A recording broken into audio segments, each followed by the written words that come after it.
Yeah. Hi, good morning everyone. This is Dilshad Nisar, Faculty of Academy of UPSC, and in this particular lecture we are going to read GE Moore. See, हम लोग जब Hegel पढ़ रहे थे ना, तब हमने discuss किया था कि अब जो है हेगल के बाद हमारी फिलॉसफी एक टर्न लेगी, जिसे हम किस नाम से जानते हैं? लिंग्विस्टिक टर्न के नाम से। हेगल के बाद फिलॉसफी एक टर्न लेती है, जिसे हम क्या बोलते हैं? Linguistic turn. अब जो हमारी फिलॉसफी है वो काफी ईजी हो जाएगी। क्यों? क्योंकि ये जो लिंग्विस्टिक टर्न है, अब जितने भी फिलोसफर आएंगे मोस्टली वो क्या करेंगे? लैंग्वेज को एनालाइज करने का काम करेंगे। किसके बेस पे? लॉजिक के बेस पे। कंसेप्ट्स को क्लियर करेंगे। किसके बेस पे? लॉजिक के बेस पे। यहां से जितने भी फिलोसफर्स आएंगे ना, उनको कहा जाता है कि एनालिटिक फिलोसफर, और इनकी फिलोसफी को कहा जाता है एनालिटिकल फिलोसफी। एनालिटिक फिलोसफर्स सी, ये क्या होता है? एनालिटिक फिलोसफर्स क्या होता है? इनका ये मानना है कि फिलॉसफी में जितनी भी मिसकंसेप्शन है वो सिर्फ और सिर्फ मिसयूज ऑफ लैंग्वेज की वजह से है। मतलब हम लैंग्वेज को इतने कंफ्यूजिंग तरीके से यूज करते हैं ना, कि जिसकी वजह से बहुत सारी कंफ्यूजन पैदा हो जाती है। अगर से हम लैंग्वेज को लॉजिकली यूज करें और उनके कंसेप्ट को लॉजिकली एनालाइज करें, तो बहुत सारी फिलोसफिकल प्रॉब्लम जो है वो ऑटोमेटिकली सॉल्व हो जाएंगी। कैसे कैसे? मतलब फॉर एग्जाम्पल, कोई आपसे पूछता है कि what is freedom, what is freedom. अब मैं या आप होंगे तो क्या करेंगे? डायरेक्ट इसका आंसर देना शुरू कर देंगे, है ना, कि भाई ये है फ्रीडम, वो है freedom and so on. But एक एनालिटिक फिलोसफर क्या बोलेगा? सबसे पहले पूछेगा कि भाई कौन सा फ्रीडम? पर्सनल फ्रीडम की बात कर रहे हो आप, इकोनॉमिक फ्रीडम की बात कर रहे हो आप, रिलीजियस फ्रीडम की बात कर रहे हो, सोशल फ्रीडम की बात कर रहे हो, पॉलिटिकल फ्रीडम की बात करो, कौन सा फ्रीडम? मतलब यानी पहले कंटेक्स्ट क्लियर किया जाएगा, उसके बाद से आंसर देंगे। दूसरा एग्जांपल लेते हैं इसी चीज को। मतलब जब जेनिज्म हम पढ़ते हैं, जेनिज्म क्या बोलता है कि ट्रूथ इज रिलेटिव। अब एक एनालिटिक फिलोसफर ये पूछेगा कि भाई आपका जो ये ट्रूथ है इसमें क्या क्या आता है, और आपने जो ये रिलेटिव टर्म यूज किया है कि ट्रूथ इज रिलेटिव, तो क्या ये आपका खुद का स्टेटमेंट भी रिलेटिव है? मतलब वो कंसेप्ट को जितने भी एनालिटिक फिलोसफर्स आएंगे, अब इनके बाद हम लोग मूर के बाद हम लोग रसल को पढ़ेंगे, वो भी सेम काम करेंगे, लैंग्वेज के ऊपर ही काम करेंगे। उनकी फिलोसफी जो होगी वो लैंग्वेज के बेस पे ही होगी, लॉजिक के बेस पे ही होगी। तीसरा एग्जाम्पल हम ये लेते हैं कि लैंग्वेज के मिसयूज करने से उसकी मीनिंग कैसे, उसका कंटेक्स्ट ही चेंज हो जाता है। कैसे कैसे? सी सी, आपने अभी सुना होगा किसके बारे में? ईरान वॉर के बारे में। ईरान वॉर के बारे में जब हम इस टर्म को पढ़ते हैं तो हमें ऐसा लगता है कि ये जो वॉर चल रहा है ये ईरान की वॉर है और इसने ही शुरू करा है।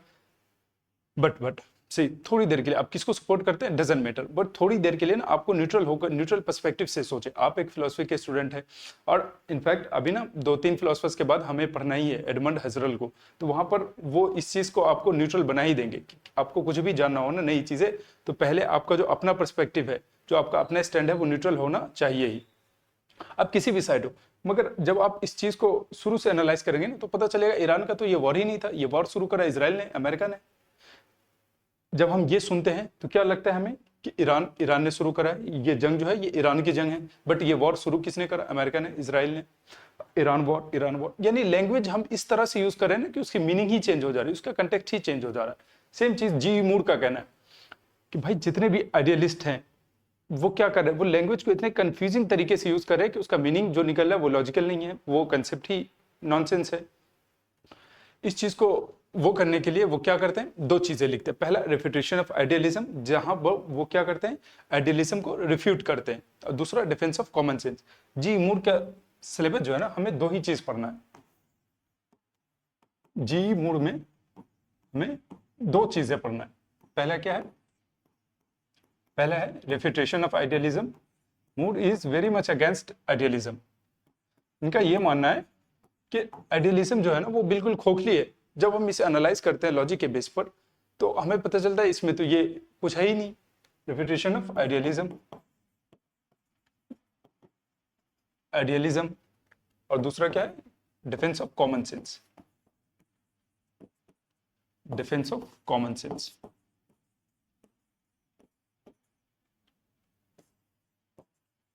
Defence of common sense. सी मूड शुरू करने से पहले हम ना मूड का मेन एम देख लेते हैं कि मूड जो है वो अचीव क्या करना चाहता है। इसका मूड का मेन एम क्या है? मूड का ये मानना है कि आइडियलिज्म जो है, एक तो वो आइडियलिज्म को रिफ्यूट करना चाहते हैं, और इनके हिसाब से इनका ये मानना है कि जो हमारी कॉमन सेंस है, बिलीफ है कि ये जो एक्सटर्नल वर्ल्ड रियल है तो रियल है, हमारी कॉमन सेंस इस एक्सटर्नल वर्ल्ड को जैसे परसीव करती है हमें वैसा ही मानना चाहिए, हमें उससे रिफ्यूट नहीं करना चाहिए। ये हमारे लिए ज्यादा रीजनेबल है कि हम अपने कॉमन सेंस की बात को माने, उस पर उसे हम एक्सेप्ट करें, इसके बजाय कि हम किसी स्केप्टिकल डाउट को एंटरटेन करें, डोगमेटिज्म को एंटरटेन करें, आइडियलिज्म को एंटरटेन करें।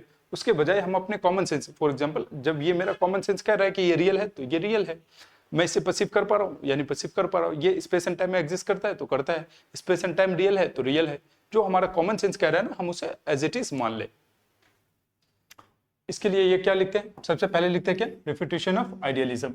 ये क्या है? इसमें वो वॉर करते हैं मेनली बकली पर और हेगल पे, ब्रिटिश आइडियलिस्ट बकली पर उनके आइडियलिज्म को कमजोर करते हैं। कैसे? इनका ये मानना है कि जो बकली का जो आइडियलिज्म है वो खरा किस पे है? इससे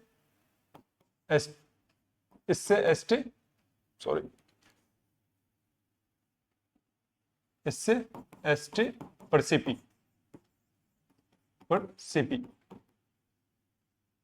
मीन्स टू बी परसिव्ड, कि किसी भी चीज को होने के लिए उसका परसेप्शन में होना जरूरी है। अगर से ये चीज जो ये मार्कर है ये एग्जिस्ट कर रहा है, क्यों? क्योंकि हमें इसकी परसेप्शन है। आप एग्जिस्ट कर रहे हो क्यों? क्योंकि आपका किसी न किसी को परसेप्शन है। आपका जो चेयर है वो एग्जिस्ट कर रहा है अभी, क्यों? क्योंकि आप उस चेयर पे बैठे हुए आप उसे एक्सपीरियंस कर रहे हो, इसलिए वो एग्जिस्ट कर रहा है। यानी आप वही चीजें एग्जिस्ट कर रहा है जिसे हम एक्सपीरियंस कर पा रहे हैं। अब अगर से मूड ये बोल दे कि ऑफकोर्स मूड ने तो ये मान लिया है कि भाई आपकी जो फिलॉसफी है वो बिल्कुल गलत है, अब उसके पास एक ही ऑप्शन है कि भाई क्यों ना जिस बेस पे उनकी जो फिलॉसफी है वो खरी है, हम उस बेस को ही हिला दे, उस बेस को ही हम कमजोर कर दे। तो बगली की जो आइडियलिज्म है वो किस पे बेस है? उसका बेस क्या है? सेस्टे परसिपी, to be is to be perceived, to be perceived, किसी भी चीज को होने के लिए उसका परसेप्शन में होना जरूरी है। अब मूड क्या करेंगे? सी मूड इसको दो वे में रिफ्यूट करेंगे। वो जब रिफ्यूटेशन ऑफ आइडियलिज्म लिखते हैं तो उसमें वो दो मेथड अपनाते हैं किसी भी आइडियलिज्म को रिफ्यूट करने के लिए। तो इसको रिफ्यूट करने के लिए वो क्या करेंगे? दो मेथड अपनाएंगे। पहला क्या? ऑफ कोर्स ये एक एनालिटिकल फिलोसोफर है तो ये क्या करेंगे? एनालिटिक, या जिसे हम लॉजिकल भी बोल सकते हैं, लॉजिकल आर्गुमेंट के जरिए इन्हें रिफ्यूट करेंगे। दूसरा मेटाफिजिकल, ठीक है जो आपके आइडियलिज्म है उसके मेटाफिजिकल मीनिंग देखते हैं हम और फिर उसे एनालाइज करते हैं। यहाँ पर ये क्या करेंगे कि to be is to be perceived का जितना भी अल्टरनेट मीनिंग हो सकता है वो निकालेंगे कि देखिए कि आपके हिसाब से आपने इस कंटेक्स्ट में यूज किया। अब अगर से बकली बोल दे कि हाँ हमने इस कंटेक्स्ट में यूज किया है तो फिर हम ये बताएंगे कि देखिए इसमें क्या क्या दिक्कत है। और अगर से वो अपना कंटेक्स्ट ही क्लियर ना कर पाए, वो एक्सेप्ट ही ना करे कि हमने इस कंटेक्स्ट में यूज किया, तो इसका मतलब है कि भाई आप खुद ही क्लियर नहीं है, आप अपने आइडियोलॉजी में, आप अपने थॉट में, आप अपने फिलॉसफी में खुद ही क्लियर नहीं है, तो कोई दूसरा क्यों ही मानेगा। अब हम ये देख रहे हैं कि ये एनालिटिकली या लॉजिकली मूर ने कैसे आइडियलिज्म पे वॉर किया है ना। एनालिटिक सी पहला उन्होंने, मैं यहाँ पे लिख देता हूँ, हम अभी एनालाइज किसे कह रहे हैं? To be is to be perceived, to be is to be perceived, किसी भी चीज को होने के लिए परसेप्शन में होना जरूरी है। अब इसका पहला मीनिंग ले रहे हैं मूर कंप्लीट आइडेंटिटी का, कंप्लीट आइडेंटिटी का। कंप्लीट आइडेंटिटी मतलब ये कि to be and to be perceived, to be perceived are same, कि जो मीनिंग इसका है वही मीनिंग इसका है। ये कोई नई इंफॉर्मेशन नहीं बता रहा एग्जिस्टेंस के बारे में। मतलब अगर से हम किसी चीज को परसेप्शन, मतलब ये है कि जब हम ये बोलते हैं कि ऑल बैचलर्स आर अनमैरिड अब ये अनमैरिड और बैचलर्स, ये दोनों सेम ही टर्म है। अनमैरिड बैचलर्स के बारे में कोई नई इंफॉर्मेशन नहीं दे रहा, बैचलर्स अनमैरिड के बारे में कोई नई इंफॉर्मेशन नहीं दे रहा, यानी ये सिर्फ टोटोलॉजी है। ये क्या है? ये तो एक एनालिटिक स्टेटमेंट हो गया ना, ये एक एनालिटिक प्रोपोजिशन हो गया। मतलब ये कि फॉर एग्जांपल ब्लैक होना, एग्जिस्ट करना है, ये कहने से ब्लैक कलर के बारे में कोई नई इंफॉर्मेशन मिल रही है क्या? नहीं मिल रहा। तो इसका मतलब है कि ये जो एनालिटिक स्टेटमेंट है, इनसे पूछा गया मूर से, बकली से मूर ने पूछा कि क्या आपने इस कंटेक्स्ट में यूज किया है? अब अगेन आइडियलिस्ट खुद ही इसे एक्सेप्ट नहीं करें, क्यों? क्योंकि इसी एनालिटिक स्टेटमेंट जो होता है वो क्या होता है? वो एक डेफिनेशन होता है, मगर उससे कुछ भी प्रूफ नहीं होता तो फिर उनकी थ्योरी खुद ही प्रूफ नहीं हो पाएगी, तो वो कैसे एक्सेप्ट कर लेंगे? बोले नहीं, हमने इस सेंस में तो यूज नहीं किया, यानी हमने कंप्लीट आइडेंटिटी के बारे में यूज नहीं किया। ओके, तो कंप्लीट आइडेंटिटी के बारे में अगर से आपने, ठीक है, आपने कंप्लीट सेंस में नहीं यूज किया, तो फिर अब क्या हो सकता है कि to be and to be perceived ये दोनों डिफरेंट है, अलग है, या फिर के पार्शियल मीनिंग लेते हैं। अभी हमने कंप्लीट आइडेंटिटी लिया, अब हम क्या करेंगे? पार्शियल मीनिंग लेंगे, पार्शियल आइडेंटिटी लेते हैं। दूसरा हम क्या करें? पार्शियल आइडेंटिटी ले रहे हैं, पार्शियल आइडेंटिटी। इसका क्या मतलब है? इसका मतलब ये है कि मान लेते हैं कि ये क्या है? ये किसी ऑब्जेक्ट का एग्जिस्टेंस है। ओके, मान लेते हैं कि ये P है, ये ऑब्जेक्ट है, इसे O से डिनोट करते हैं। ओके, ये क्या है? ये एक ऑब्जेक्ट है, और ये क्या है? इसका, ये है इसका एक्सपीरियंस। यानी पार्शियल आइडेंटिटी में ये है कि ठीक है, जो एग्जिस्टेंस है उसका कुछ पार्ट परसेप्शन पे डिपेंड करता है, पूरा पार्ट नहीं। इसका मतलब ये हुआ कि ठीक, ये जो इतना पार्ट है इसको हम एक्सपीरियंस नहीं कर पा रहे, पर फिर भी ये एग्जिस्ट कर रहा है, विच इज टोटली अगेंस्ट एसएसटी परसीपी। कैसे? एसएसटी परसीपी का मतलब क्या है कि to be is to be perceived, कि किसी भी चीज को होने के लिए परसेप्शन में होना जरूरी है, उसका एक्सपीरियंस होना जरूरी है। और हम देख रहे हैं जब हम पार्शियल आइडेंटिटी ले रहे हैं तो ठीक है, हमारे पास तो इतना ही चीजों का एक्सपीरियंस हो पा रहा है, इस पार्ट का नहीं हो पा रहा है, मगर ये पार्ट क्या कर रहा है? एग्जिस्ट कर रहा है। It means there exist something which is not been experienced but still exist. कुछ तो, जब हम पार्शियल आइडेंटिटी ले रहे हैं तो इसका मतलब क्या हो रहा है कि भाई कुछ चीजें ऐसी भी है जिसका एक्सपीरियंस नहीं है, मगर फिर भी वो एग्जिस्ट कर रहा है। इसको एग्जाम्पल से लेते हैं। जब हम ये साइंटिस्ट से पूछते हैं कि अभी तक जितना भी डिस्कवर हुआ है, हमने जितना भी डिस्कवरी किया है, वो कितना परसेंट हो सकता है, तो उन्होंने कहा कि भाई अभी तक जो हमने डिस्कवर किया है ना, वो अप्रॉक्स 1% भी नहीं है। मतलब ये है कि 99% चीजें जो है वो अभी अनएक्सप्लोर्ड है। तो क्या वो एग्जिस्ट नहीं करता? ऑफकोर्स वो एग्जिस्ट करता है। ऐसे 200 साल पहले चले जाए तो ग्रेविटेशन जो है वो डिस्कवर्ड नहीं हुआ था, तो क्या वो एग्जिस्ट नहीं करता था? ऑफ कोर्स एग्जिस्ट करता था। साइंटिस्ट ने क्या करा? बस सिर्फ उसे डिस्कवर करा, वो तो एग्जिस्ट करता ही था। ऐसी 99% चीजें जो है अभी वो अनएक्सप्लोर्ड है, अनडिस्कवर्ड है, तो क्या वो एग्जिस्ट नहीं करता? ऑफ कोर्स एग्जिस्ट करता है। ओके, फिर कहा कि उनसे पूछा बगली से कि क्या आपने पार्शियल आइडेंटिटी के सेंस में यूज किया है एसएसटी परसीपी को? तो उन्होंने कहा नहीं, हमने इस सेंस में भी नहीं यूज किया। तो फिर अब एक हमने कंप्लीट आइडेंटिटी लिया, तब भी हम देख रहे हैं कि वो नहीं मान रहे। जब हम पार्शियल आइडेंटिटी ले रहे हैं तब भी वो नहीं मान रहे। तो अब एक ही पॉसिबिलिटी बच रही है, क्या? कि डिफरेंट मीनिंग। भाई to be and to be perceived are different, है ना। तीसरा क्या ले रहे हैं कि भाई to be and to be perceived are different.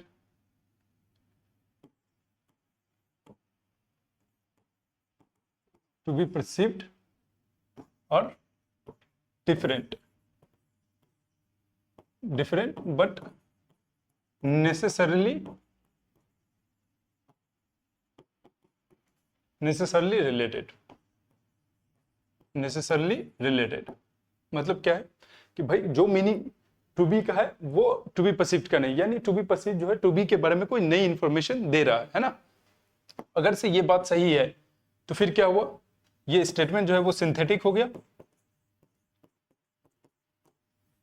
ये स्टेटमेंट सिंथेटिक हुआ ना, कि अगर से to be perceived, to be के बारे में एक्सपीरियंस अगर से किसी एग्जिस्टेंस के बारे में नई इंफॉर्मेशन दे रहा है, तो स्टेटमेंट क्या हुआ? सिंथेटिक हुआ, न्यू नॉलेज। मतलब यह है कि मैं एग्जिस्ट कर रहा हूं, ओके, मैं एक ऑब्जेक्ट हूं, आपने मुझे एक्सपीरियंस किया और मेरे बारे में नई जजमेंट दी, जो भी आपने एक्सपीरियंस किया नई जजमेंट दी, तो वो जजमेंट जो होगा वो सिंथेटिक जजमेंट होगा। ओके, बट आप क्या कह रहे हैं कि ये जो रिलेशन है वो नेसेसरली है।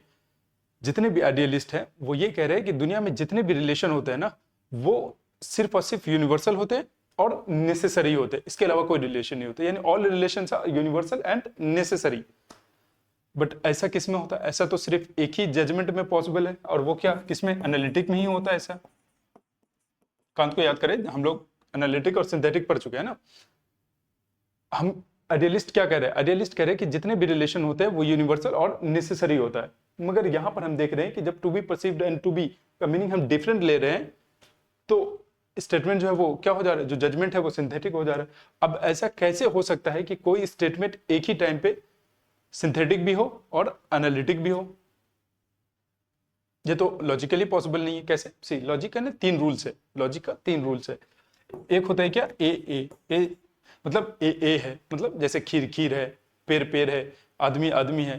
तो इसका, इसे, ये क्या है, ये पहला लॉ। दूसरा लॉ क्या है? दूसरा लॉ है A cannot be A and B at the same time. मतलब ये कि मैं अगर से अभी इंसान हूं तो अभी जानवर नहीं हो सकता, अगर से पेड़ अभी पेड़ है तो वो एनिमल नहीं हो सकता। अब अगर से ये सिंथेटिक है तो फिर ये एनालिटिक नहीं हो सकता, अगर से एनालिटिक है तो फिर सिंथेटिक नहीं हो सकता। तो ये जो स्टेटमेंट है ये क्या हो गया, ये लॉजिकली इम्पॉसिबल है कि भाई कोई स्टेटमेंट एक ही टाइम पे, कोई स्टेटमेंट एक ही टाइम पे एनालिटिक और सिंथेटिक कैसे हो सकता है? जब हम डिफरेंट मीनिंग ले रहे हैं, इसका मतलब है कि जो एक्सपीरियंस से हम कोई नई चीज बता पा रहे हैं किसी भी ऑब्जेक्ट के बारे में, एग्जिस्टेंस के बारे में। अगर से ये बात सही है तो फिर जजमेंट सिंथेटिक हुआ, और अगर से जजमेंट सिंथेटिक हुआ तो आप जो ये कह रहे हैं नेसेसरली, ये फिर ये गलत है। तो दोनों में से कोई एक गलत है। तो उनसे पूछा गया कि क्या आपने इस सेंस में यूज किया? बकली ने कहा नहीं, हमने इस सेंस में तो नहीं यूज किया। No you might be thinking कि यार इसको सर, इसको ना इसको निकाल देते हैं, कि नेसेसरी को हटा देते हैं, है ना, कि ठीक है डिफरेंट है, to be and to be perceived are different but they are not necessarily related. मान लेते हैं कि इस नेसेसरी को हम हटा देते हैं, तो जैसे ही नेसेसरी को हटाएंगे तो उसकी जगह पे क्या आएगा? कंटिजेंट। और कंटिजेंट किसे बोलते हैं? कि जो कभी हो और कभी ना हो, और वो किसी और चीज पर भी डिपेंड करता हो। अगर से ये बात सही है तो इसका मतलब क्या होगा? कभी हो या कभी ना हो, मतलब कभी परसेप्शन हो भी सकता है एग्जिस्टेंस का, कभी परसेप्शन नहीं भी हो सकता है, which is totally against the claim of एसेस्टे परसिपी। परसेप्शन के वो क्या कह रहे हैं, बगली क्या कह रहे हैं कि किसी भी चीज को एग्जिस्ट करने के लिए उसका परसेप्शन में होना जरूरी है। मगर जब हम कंटिजेंट मीनिंग लेंगे यहाँ पर, तो ये इससे क्या आएगा कि भाई कोई चीज एग्जिस्ट कर सकता है और उसका परसेप्शन ना हो तब भी, यानी परसेप्शन जो है वो डिपेंडेंट है, वो कंटिजेंट है, कभी हो भी सकता है कभी नहीं भी हो सकता है, बट एग्जिस्टेंस है वो रहेगा। तो वो भी प्योर अगेंस्ट हो गया इसके। Now this is how analytic, जब वो लॉजिक को, लैंग्वेज को लॉजिक के बेस पे एनालाइज किया, तो इन्होंने देखा कि भाई देखिए, आप देख लीजिए, आइडियलिज्म में कोई दम है नहीं, आपकी फिलोसफी में कोई दम है नहीं, वो कभी प्रूफ हो ही नहीं सकता। आई रिपीट, हमने क्या कहा कि आइडियलिज्म जो है, इससे स्टेप परसिपी, ये प्रूफ हो ही नहीं सकता। ओके, इस चीज को आप याद रखना, ये प्रूफ नहीं हो सकता, आप इसको याद रखना। ओके, अब हमने क्या कहा था कि एक तो एनालिटिक वे में यानी लॉजिकल वे में, और दूसरा मेटाफिजिकल वे में। तो अब हमें देखना है क्या, मेटाफिजिकल, कि अब ये मेटाफिजिकली कैसे रिफ्यूट करेंगे।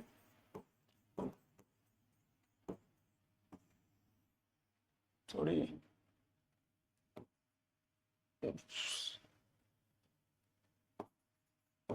अब ये मेटाफिजिकली कैसे रिफ्यूट करेंगे। सी, पहले हम ये देख लेते हैं कि आइडियलिज्म का जो मेन बेस क्या है। पहला बेस क्या है कि reality is fundamentally mental,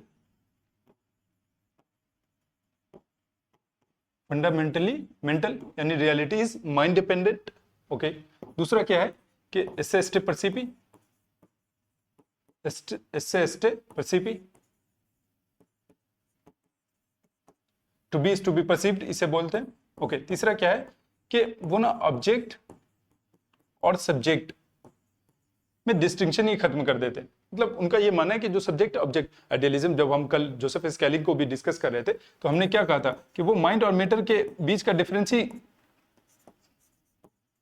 mind and matter के बीच का डिफरेंस ही वो खत्म कर दे रहे थे कि नहीं, both are same.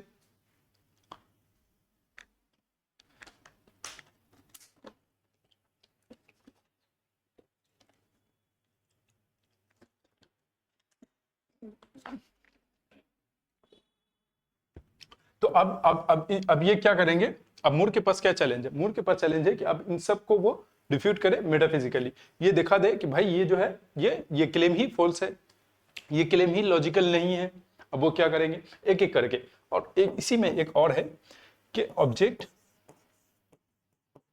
And experience of object, existence of object and existence of object, existence of object and experience of object या consciousness of object।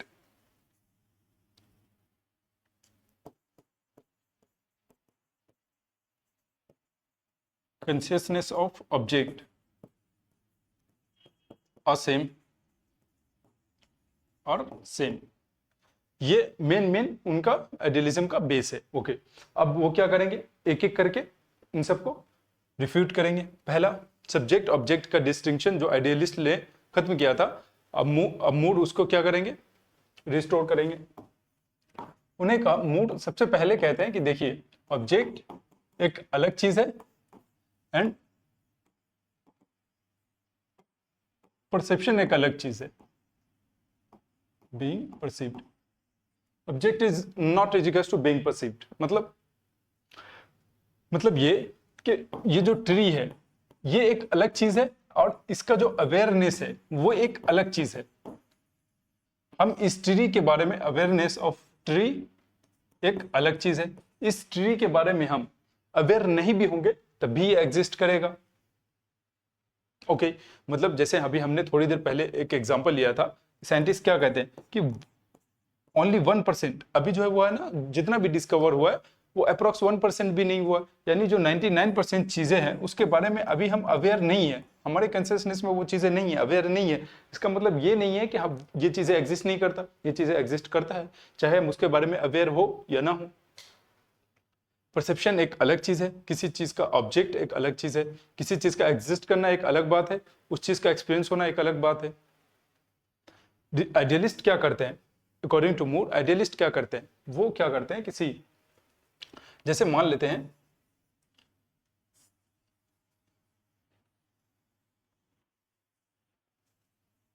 आइडियलिस्ट क्या करते हैं, मान लेते हैं कि हम परसेप्शन ले रहे हैं, हम एक्सपीरियंस कर रहे हैं किसको, एक येलो फ्लेवर को, येलो फ्लावर को।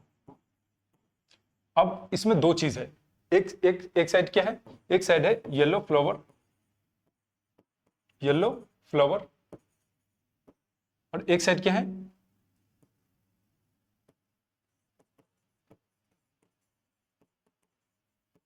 Experience, awareness of yellow flower, yellow flower. Idealist क्या करते हैं, आइडियलिस्ट दोनों को मर्ज कर देते हैं। आइडियलिस्ट क्या करते हैं, आइडियलिस्ट इन दोनों को मर्ज कर देते हैं। मूर यहीं पर अटैक करते हैं, मूर कहते हैं कि यही तो है मेटाफिजिकल कंफ्यूजन, यही तो है मेटाफिजिकल कंफ्यूजन कि भाई ये दोनों लॉजिकली डिफरेंट है। हम जो ऑब्जेक्ट को एक्सपीरियंस करते हैं वो एक अलग चीज है, और ये जो ऑब्जेक्ट है ये एक अलग चीज है। मतलब किसी भी रूम में टेबल एग्जिस्ट करता है तो वो करता है, चाहे हम उसे परसीव करें या उसे परसीव ना करें, हमारा परसेप्शन एक अलग चीज है, और वो जो ऑब्जेक्ट एग्जिस्ट कर रहा है वो एक अलग चीज है। दूसरा क्या था, रियलिटी, और वो क्या कहते हैं, reality is mind dependent, reality is manifestation of ideas, spirit.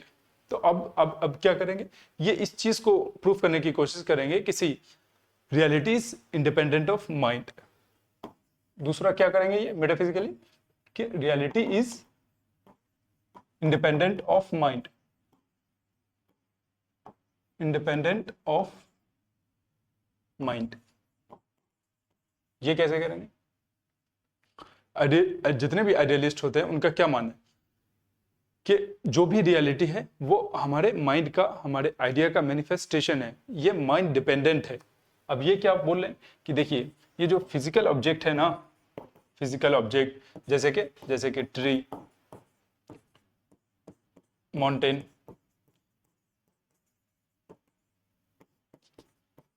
Chair etcetera, ये सब एग्जिस्ट करता है इंडिपेंडेंटली ऑफ अवर माइंड। हम चाहे इन्हें परसीव करें या ना करें, ये एग्जिस्ट करेगा ही करेगा। और उसके बाद मूर कहते हैं कि हमारी जो माइंड है, हमारा जो कंसियसनेस है, वो चीज़ों को क्रिएट नहीं करता, चीज़ें होती है इस वजह से हम उनके बारे में अवेयर होते हैं। मतलब ये ट्री एग्जिस्ट करता है इसलिए हमारे पास इसका अवेयरनेस है, ये एग्जिस्ट इसलिए नहीं करता क्योंकि हमारे माइंड ने इसे क्रिएट किया। यानी हमारी अवेयरनेस इसे क्रिएट नहीं करता, ये होता है इसी वजह से हम इनके बारे में अवेयर होते हैं। Reality exist independently of mind. Okay, तीसरा वो ना कॉमन सेंस का यूज करते हैं। तीसरा वो कॉमन सेंस का यूज करते हैं। वो सबसे पहले अपनी फिलॉसफी जो शुरू करते हैं वो यहीं से शुरू करते हैं। वो कहते हैं कि here is my one hand and here is another, therefore external world exist. ये सिर्फ एक जोक नहीं था, बल्कि ये एक मेटाफिजिकल पॉइंट था। किसके लिए? एक्सटर्नल वर्ल्ड की रियलिटी को प्रूफ करने के लिए कि देखिए एक्सटर्नल वर्ल्ड जो है ना वो हमारे माइंड से इंडिपेंडेंटली भी जो है वो एग्जिस्ट करता है। वो इसमें कौन सा एग्जांपल लेते हैं? Here is my one hand and here is another and therefore external world exist. दूसरा के ठीक है, मान लेते हैं कि आप जो बोल रहे हैं कि जो रियलिटी है वो माइंड डिपेंडेंट है। ओके, तो फिर आपके सामने से अगर से कोई बस आ रहा है और आप रोड पर हो तो क्या आप नहीं हटोगे? क्या आप अपना मुंह फेर लोगे और ये सोच लोगे कि ये तो सिर्फ आइडिया है, ये तो माइंड का मैनिफेस्टेशन है? आपको हटना ही पड़ेगा वरना आपका एक्सीडेंट हो जाएगा। ये तो कॉमन सेंस की बात है। इसका मतलब है कि वो जो बस है वो रियल में एग्जिस्ट करता है, आप और मैं रियल में एग्जिस्ट करते हैं, तभी तो एक्सीडेंट होगा। चौथा चीज ना यहाँ पे थोड़ा सा गौर करना, ये चीज वैसे भी हम आगे हजरल में पढ़ेंगे, बट ये मूड के उसमें आपको नोट्स में नहीं मिलेगा या बुक्स में भी नहीं मिलेगा। चौथा क्या है? Analysis of consciousness. जब हम कॉन्शियसनेस को एनालाइज करते हैं तो हमें ना दो चीजें पता चलता है। पहला ये कि an act of consciousness and object of consciousness। जब हम consciousness को जब एनालाइज करते हैं ना तो हमें क्या पता चलता है कि एक तो होता है क्या हमारा एक्ट ऑफ कॉन्शियसनेस और दूसरा क्या होता है ऑब्जेक्ट ऑफ कॉन्शियसनेस। ये दोनों मेटाफिजिकली डिफरेंट है, ये दोनों सेम नहीं है। यानी आप जो कह रहे हो सब्जेक्ट और ऑब्जेक्ट के बीच में डिस्टिंक्शन खत्म कर रहे हो, और दूसरा ये कि किसी चीज का एग्जिस्ट करना और उसका परसेप्शन में आना दोनों सेम है। नहीं, दोनों सेम नहीं है। देखना क्या है? परसेप्शन या एक्सपीरियंस जो है वो क्या है? ये एक मेंटल एक्ट है, ये एक मेंटल एक्ट है, और ये जो ऑब्जेक्ट है वो डिफरेंट चीज है। यानी आप इन दोनों में क्या कर रहे हो? अवेयरनेस में और जो ऑब्जेक्ट के एग्जिस्टेंस में और ऑब्जेक्ट के परसेप्शन में, एक्सपीरियंस में, अवेयरनेस में डिफरेंस ही मिटा दे रहे हो, जबकि दोनों में डिफरेंस है। जब हमारी जो कॉन्शियसनेस होती है उसका दो पार्ट होता है, एक तो होता है एक्ट ऑफ कॉन्शियसनेस जिसे हम एक्सपीरियंस करते हैं, और एक होता है ऑब्जेक्ट ऑफ कॉन्शियसनेस। ये चीजें हम जब हजरल में जाएंगे तो और भी अच्छे से पढ़ेंगे। Now this is how he refute idealism और एसेस्टिव परसिपी। ओके, अब मूड ने इसको रिफ्यूट तो करा है ना, आइडियलिज्म को रिफ्यूट तो करा, बट मान लेते हैं कि अगर से ये गलत है तो फिर सही क्या है? आपको ये बताना पड़ेगा कि ठीक है, एक पोएट्री है ना कि इसको भूलने में दिक्कत ये है कि इसके बदले में किसको याद किया जाए। ठीक है, मान लेते हैं आइडियलिज्म है जो वो गलत है, तो फिर सही क्या है ये बताएं आप। मूड कहते बहुत कॉमन सी बात है, सही है कॉमन सेंस। कॉमन सेंस, अब ये क्या है? ये क्या है? ये ना आइडियलिज्म और स्केप्टिसिज्म के अगेंस्ट एक फेमस फिलोसफिकल पोजीशन है, जिनका ये मानना है कि ये जो एक्सटर्नल वर्ल्ड है ये सर्टेनिटी के साथ एग्जिस्ट करती है। हम रियल में एग्जिस्ट करते हैं, आप रियल में एग्जिस्ट करते हो, स्पेस एंड टाइम रियल में एग्जिस्ट करता है, मैं पास्ट में भी एग्जिस्ट करता था, आपका माइंड रियल है, आपका माइंड एग्जिस्ट करता है, मैं एग्जिस्ट करता हूँ, मेरा माइंड एग्जिस्ट करता है, मेरा माइंड रियल है। ये सब चीजें क्या है? ये कॉमन सेंस की बात है। इनसे पूछा गया कि ठीक है फिर कॉमन सेंस को पहले तो आप डिफाइन कीजिए कि ये क्या है। तो इनका ना ये पॉइंट क्रिटिसिज्म में आएगा। मूड कभी भी कॉमन सेंस को डिफाइन नहीं करते, बट इनके बाद कुछ फिलोसोफर्स आए जैसे कि ग्लेन बेक और होल्मियो तो उन्होंने इन सब ने कुछ 2-3 डेफिनेशन दी, जिसमें से एक डेफिनेशन जो है वो वाइडली एक्सेप्टेड है, और वो क्या है? Common ideas, common ideas shared by individual, shared by individual and groups. मतलब ये मैंने कॉमन को अलग लिखा है, सेंस को अलग लिखा है। क्यों? सी, जब मैं ये पूछता हूं आपसे कि ये क्या है, आप बोलोगे ये क्या है? ये एक डिजिटल पेन है। मैं बोलूंगा डिजिटल पेन है। मिस्टर एक्स, मिस्टर वाई, हर कोई क्या बोलेगा कि ये एक डिजिटल पेन है। Common sense, common sense. Okay, जब मैं चेयर को दिखा के आपसे पूछूंगा कि ये चेयर क्या है, तो आप भी बोलोगे सर ये चेयर है, मैं भी बोलूंगा चेयर है, दुनिया का हर आदमी क्या बोलेगा? चेयर है। कॉमन सेंस, इसीलिए मैंने अलग अलग लिखा है। कॉमन, ये कहते हैं according to Moore, common sense जो है ना, common sense are more certain and true. मतलब ये कि मैं रियल हूं, ये कॉमन सेंस की बात है। कॉमन सेंस में क्या होती है? सर्टेनिटी होती है, एक ट्रूथ होता है जो आइडियलिज्म में नहीं होता। कोई भी फिलोसफिकल थ्योरी, इनका ये मानना है कि कोई भी फिलोसफिकल थ्योरी कॉमन सेंस को रिफ्यूट नहीं कर सकता। इनफैक्ट फिलोसफी का काम ही है कॉमन सेंस को डिफेंड करना, उसे रिफ्यूट करना नहीं। अगर से कोई फिलोसफिकल थ्योरी कॉमन सेंस को रिफ्यूट कर रहा है तो उस थ्योरी में दिक्कत है, इस कॉमन सेंस में नहीं। यानी philosophy can not overthrow, philosophy cannot overthrow common sense। अगर से कोई ऐसी फिलॉसफी आ रहा है जो कॉमन सेंस को रिफ्यूट कर रहा है, तो दिक्कत उस कॉमन सेंस में, उस थ्योरी में है, उस फिलोसफिकल थ्योरी में, इस कॉमन सेंस में नहीं। क्यों? सी, कॉमन सेंस के जरिए क्या होता है? हम डायरेक्ट रियलिज्म की तरफ जाते हैं। मूर का मेन एम भी क्या था? रियलिज्म को, मेन एम ही था मूर का कि वो रियलिज्म को स्टैब्लिश करे, रियलिज्म अचीव करे, कि हम चीजों को जैसे एक्सपीरियंस करते हैं वो चीजें एज इट इज एग्जिस्ट करती है। और यही सिंपल सी फिलॉसफी उन्हें देना था कॉमन सेंस के जरिए। और कॉमन सेंस क्या है? कि एक एवरेज इंटेलिजेंस का आदमी जो एडल्ट हो, उसकी जो बिलीफ है वो कॉमन सेंस है। आप इतना समझ ले, अगेन एडल्ट होना चाहिए, एवरेज इंटेलिजेंस होना चाहिए। ऐसा नहीं हो कि किसी का मानसिक संतुलन सही नहीं हो और उसकी बातें हम सही मानना शुरू कर दे। नहीं, एक एवरेज इंटेलिजेंस उनके पास होना ही चाहिए और वो एडल्ट होना चाहिए। तो वो कहते हैं कि इस तरीके का आदमी जिस चीजों को भी जैसे एक्सपीरियंस करता है वो चीजें वैसा ही एग्जिस्ट करती है। जैसे मैं इसे सॉलिड एग्जिस्ट करता हूँ, एज अ डिजिटल पेन या मार्कर के फॉर्म में एक्सपीरियंस करता हूँ, तो ये ऐसा ही एग्जिस्ट करता है। चेयर को मैं जिस तरह से एक्सपीरियंस करता हूँ वो वैसा ही, वही रियलिटी है और वैसा ही एग्जिस्ट करता है। रियलिज्म सही। अब ये जो कॉमन सेंस है, कोई भी चीज होता है ना तो उसकी कुछ फीचर्स होती है ना। पहले फीचर्स देख लेते हैं और फिर हम देखेंगे कि कॉमन सेंस को डिफेंड करने के लिए मूर ने क्या आर्गुमेंट दिया। वो काफी इंटरेस्टिंग आर्गुमेंट है और उन्हें हम काफी इंटरेस्टिंग वे में भी देखेंगे। पहले हम फीचर्स देख लेते हैं कि इसके फीचर्स क्या है। फीचर्स क्या है?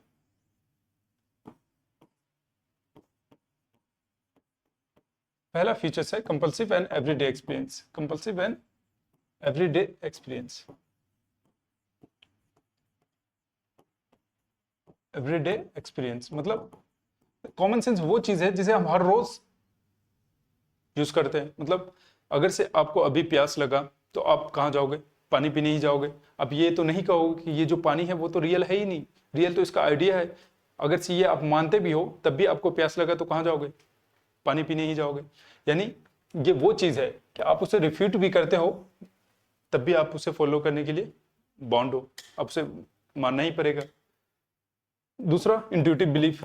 कॉमन सेंस जो होता है ना, इसमें सी, ये रियल है, इसके लिए हमें कोई साइंटिफिक थ्योरी की जरूरत नहीं, किसी भी फिलॉसफी की जरूरत नहीं। ये मैं खुद से कह सकता हूं कि हाँ भाई ये रियल है, ये सॉलिड है, ये ब्लैक है। Intuitive belief. ओके, तीसरा क्या है? एक इसमें क्या होता है? Correspondence to reality. मैं बोल रहा हूं कि एक ताजमहल है, कैसे पता? चलिए दिखा देते हैं।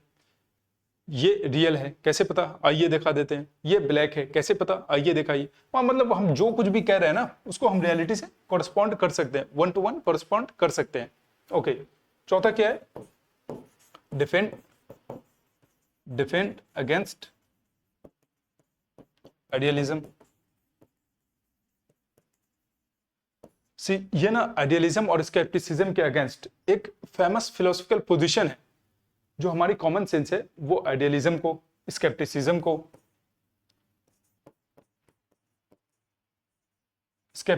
को मूर कहते हैं कि बताइए ज्यादा रीजनेबल क्या है, इसको रियल मानना या फिर इसको अनरियल मानना? ज्यादा रीजनेबल तो यही है ना कि हम इसे रियल माने, इसके बजाय कि हम किसी भी स्केप्टिक या डोगमेटिज्म को इंटरटेन करें। उससे अच्छा है कि हम इसे रियल मान ले।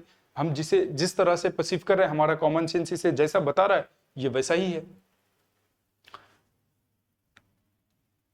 डायरेक्ट ओके, ये तो खैर फीचर्स है, यहां से क्वेश्चन आएंगे भी नहीं, इतना फीचर्स काफी है।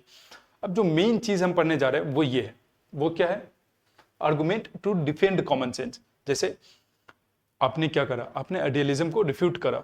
अब उधर से कोई डिफेंड करने वाला नहीं था, उनका जितना भी डिफेंड वाला आर्गुमेंट था, आपने सबको क्या करा? रिफ्यूट करा। तो अब आपको अपनी फिलॉसफी को भी, आपको अपने थॉट प्रोसेस को भी, आपको अपने बिलीफ को भी, अपने आइडिया को भी डिफेंड करने के लिए कुछ कहना पड़ेगा। तो अब हम वही देखने जा रहे हैं। वो क्या है? वो है आर्गुमेंट टू डिफेंड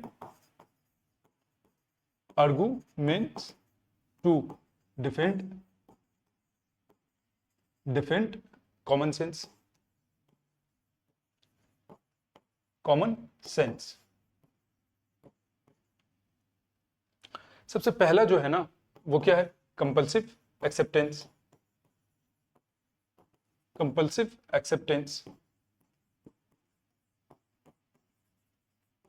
अगर से हम कॉमन सेंस को ना माने तो हमारी लाइफ क्या होगी? बिल्कुल क्लोज टू इम्पॉसिबल हो जाएगी। मतलब अगर से मान ले मैं बीमार हूं और मुझे मेडिसिन दिया गया और मैं ये बोल दूं कि भाई ये तो रियल है ही नहीं, ये क्या ही दे रहे हो, तो मैं क्या हूं?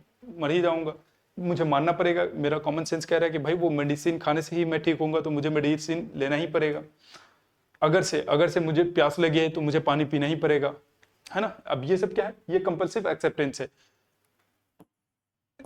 बस एक्सीडेंट, अब अगर से मेरे सामने से कोई कार आ रहा है तो मुझे हटना ही पड़ेगा, अगर से मैं नहीं हटा तो मेरा एक्सीडेंट हो जाएगा। अगर इस तरह की जितनी भी चीजें हम वो करते हैं, वो सब क्या है? कंपल्सिव एक्सेप्टेंस है। अगर से हम कॉमन सेंस को एक्सेप्ट ना करें तो हमारी लाइफ क्लोज टू इम्पॉसिबल हो जाएगी। नॉलेज कभी हमारे लिए पॉसिबल होगा ही नहीं, है ना? ओके, दूसरा क्या है? यूनिवर्सल एक्सेप्टेंस या एप्लीकेबल। अब बस से एक्सीडेंट जो है वो सिर्फ इंडिया में नहीं होता। बस से एक्सीडेंट सिर्फ इंडिया में नहीं होता।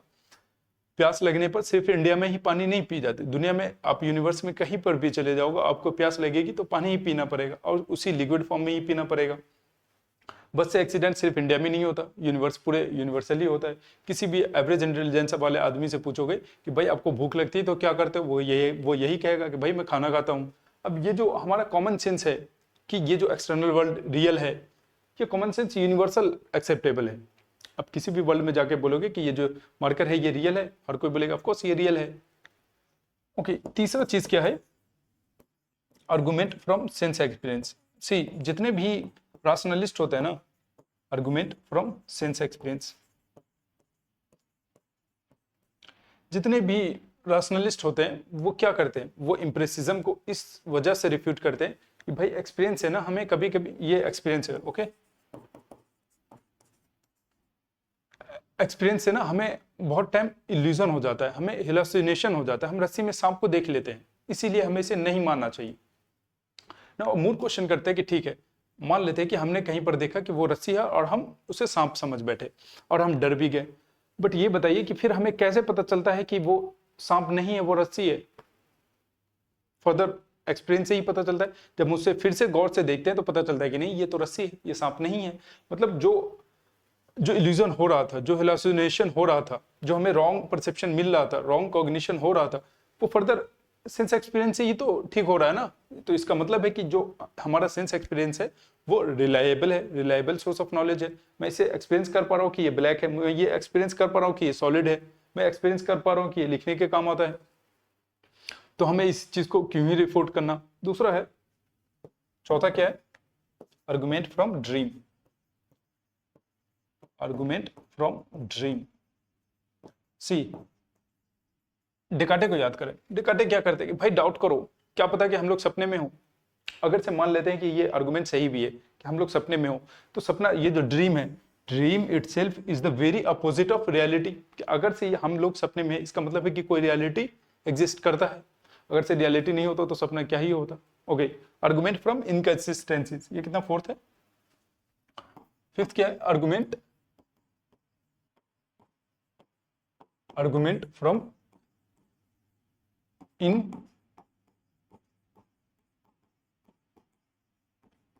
इनकंसिस्टेंसी। कैसे, सी, आइडियलिस्ट क्या कहते हैं कि ये जो स्पेस है और टाइम है, स्पेस और टाइम, ये दोनों रियल है ही नहीं, ये सब रियल नहीं है। ओके ठीक है, मान लेते हैं कि रियल नहीं है। मगर एक बात बताएं, कल सुबह अगर से आपको मुंबई जाना हुआ 10 बजे, तो आप क्या करोगे, सॉरी 10 AM, अगर से कल सुबह आपको 10 बजे मुंबई जाना हुआ, तो आप क्या करोगे, आप टाइम से ही घर से निकलोगे, टाइम से ही एयरपोर्ट पे पहुंचोगे और सेम उसी स्पेस पे जाओगे जहां आपको जाना है। तो अगर से आप इवन आप उस चीज को ना भी मानो, of course then of course you are bound to follow them, कि भाई आप उसको वो तो फॉलो करना ही पड़ेगा। आप उसे मानो या ना मानो, आप उसे यूज कर ही रहे हो, यानी वो इनकंसिस्टेंसीज है। आप अगर से मान लो कि जो बस है वो रियल नहीं है, मगर आपको हटना ही पड़ेगा वरना आपका एक्सीडेंट हो जाएगा, कि भाई आप उसे रिफ्यूट कर रहे हो, उसके बावजूद भी आप उसे फॉलो करने पर मजबूर हो, आपको फॉलो, उसको रियल मानना ही पड़ेगा। तो क्यों ना इस इनकंसिस्टेंसी को हटा के उसे रियल मान लिया जाए। चौथा, ये फिफ्थ है, ये सिक्स्थ क्या है, सी,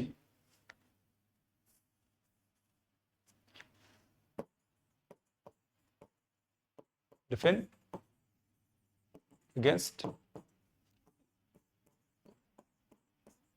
skepticism, idealism, dogmatism,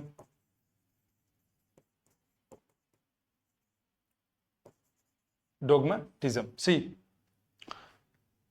अगेन वही वाला एग्जांपल, हमने क्या कहा कि ज्यादा रीजनेबल क्या है, इसको रियल मानना, रियल मान के एक्सेप्ट कर लेना, या फिर इसके ऊपर डाउट करना, इस डाउट को एंटरटेन करना, इसके आइडिया को एंटरटेन करना। ये सब ऑफ कोर्स ये क्या है, ये लेस रियल है। It is more reasonable to accept our common sense belief than to entertain sceptic doubt, dogmatism, idealism. तो ये जो कॉमन सेंस है ना, ये डिफेंड ही है, ये एक डिफेंस है किसके अगेंस्ट, आइडियलिज्म के अगेंस्ट, स्केप्टिसिज्म के अगेंस्ट, डोगमेटिज्म के अगेंस्ट, इन सब के अगेंस्ट। ओके, फिर और क्या है,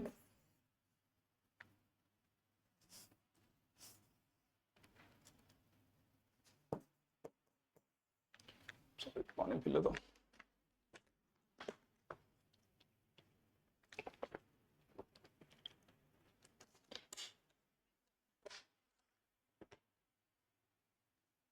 नो, एक क्या है, स्ट्रॉन्ग कन्विक्शन। अब जो कुछ भी देखते हो, एक्सपीरियंस करते हो, तो वो रियल है क्या, ये हमारा, ये क्या है, ये एक स्ट्रॉन्ग कन्विक्शन है जिससे खाना बनता है, वो जो फायर है वो रियल है, वो क्या है, हमारा स्ट्रॉन्ग कन्विक्शन है। पानी पीने से प्यास बुझ जाती है, ये क्या है, ये हमारा एक वाइडली एक्सेप्टेड बिलीफ, और ये एक हमारा स्ट्रॉन्ग कन्विक्शन है। अगर से मैं छत से गिरा तो मर जाऊंगा, ये हमारा स्ट्रॉन्ग कन्विक्शन है। यानी कॉमन सेंस बहुत ही कॉमन होता है, ये इतना कॉमन होता है कि कोई भी ये कह सकता है कि भाई ये जो सामने आग जल रही है वो रियल है, अगर से मैं उसमें कूदा तो मैं जल जाऊंगा। तो ये सब, ये क्या है, हमारा कॉमन सेंस, ये स्ट्रॉन्ग कन्विक्शन है। ओके, इट क्या है,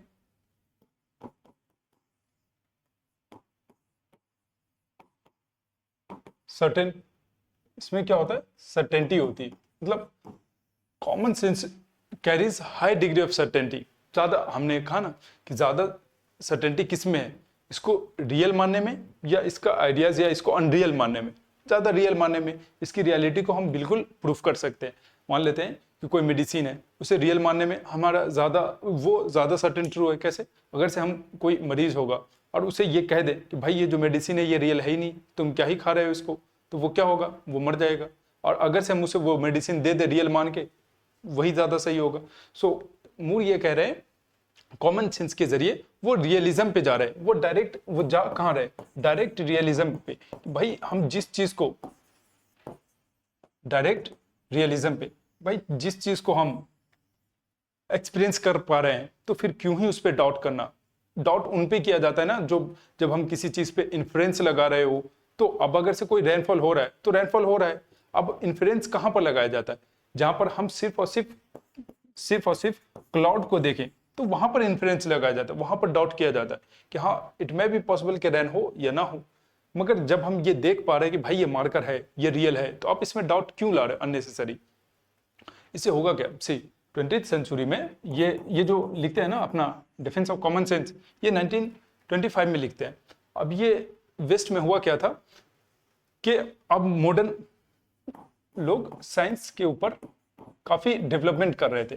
अब आइडियलिज्म में दिक्कत यह था कि वो साइंस को कहीं ना कहीं इंपेरिकल नॉलेज के बजाय कहीं और शिफ्ट कर रहा था। और ये जो डायरेक्ट रियलिज्म की फिलॉसफी है, जितने भी रियलिस्ट हैं उनका ये मानना है कि हम पहले इस वर्ल्ड को रियल मानना होगा और हम इस इंपेरिकल वर्ल्ड में साइंटिफिक टेम्परामेंट कैसे डेवलपमेंट करेंगे? लैब में एक्सपीरियंस के बेस पर, एक्सपेरिमेंटेशन के बेस पर। तो हम अगर पहले तो हमें ये होगा ना कि हम पहले इस इंपेरिकल वर्ल्ड को, अपने एक्सपीरियंस को, अपने कॉमन सेंस को रियल माने, उसके बाद हम साइंस में ग्रो करेंगे ना। अगर से हम डाउटफुल स्टेट में रहना शुरू कर दिए तो हम साइंस पे भी डाउट करने लगेंगे कि साइंस हो सकता हो कि ग्रेविटेशन हो या ना हो, रियल है कि नहीं है। तो अब ये सब चीजें हमें साइंस में डेवलपमेंट के लिए रोक रही है। और आइडियलिज्म में ये होता है ना कि वो हमें थोड़ा ना थोड़ा काइंड ऑफ रिलीजियस की तरफ, रिलीजियस टेम्परामेंट की तरफ ले जाता है। उसमें दिक्कत क्या? उसमें दिक्कत हम वो एक अलग डिबेट है, वो हम लोग कहीं और भी देखते हैं। बट ये लोग चाहते हैं अब जितने भी फिलोसोफर्स आएंगे, इनके बाद रसल आएंगे, रसल के बाद आएगा विटजेस्टीन, लॉजिकल पॉजिटिविस्ट, एडमंड हजरल को हटा देते हैं, वो काइंड ऑफ आइडियलिस्ट वो भी है, काइंड ऑफ कह सकते हैं। मगर जितने भी आएंगे ना, उनका मेन एम होगा कि भाई अब हमें साइंस में ग्रो करना है और साइंस, इस फिलॉसफी को हमें साइंटिफिक बनाना है, ताकि क्या हो, फिलॉसफी को एक रिगोरस साइंस अगर से बना दे तो इसमें जितनी भी बायसनेस है, जितने भी मिसकंसेप्शन है, वो सारी की सारी दूर हो जाएगी और हम साइंस में काफी अच्छे से ग्रो कर पाएंगे। तो साइंस में ग्रो करने के लिए इस तरह की रियलिस्ट वेव आ रही है कि हमें एरोप्लेन को महत्व देना है, एरोप्लेन आइडिया को नहीं। कि ठीक है आइडिया तो अब चला गया ना, ये जो वर्ल्ड है ये रियल है, हम इसे रियल मानना पड़ेगा। क्यों? क्योंकि हम इसे एज इट इज रियल ही एक्सपीरियंस करते हैं और यही ज्यादा रीजनेबल है। इससे क्या होगा कि बच्चों के अंदर जो एम्पिरिकल साइंस के ऊपर टेम्परामेंट है वो बिल्डअप होगा, है ना। This is all for today guys. एक रिक्वेस्ट है, आप लोग ना पर्सनल मुझे बहुत सारे मैसेज करते हो कि सर मजा आ गया, बहुत अच्छा, and so on so many thing, बहुत अच्छा लगता है। बट आप ना वो पर्सनल मैसेज करने के बजाय टेलीग्राम पे आप ना यही मैसेज कर दो इसी कमेंट्स में और वीडियो को लाइक कर दो। बहुत सारे लोग ऐसे भी हैं जो देख के चले जाते हैं और चैनल को सब्सक्राइब नहीं करते। तो प्लीज इसे रिक्वेस्ट बाय माय साइड, अगर से आप कर सकते हो प्लीज कर दे। इसमें कुछ बहुत ज्यादा आपका कुछ जाएगा भी नहीं, but it may be possible कि मेरा कुछ हो जाए, है ना। सो thank you, Jai Hind, take good care of yourself.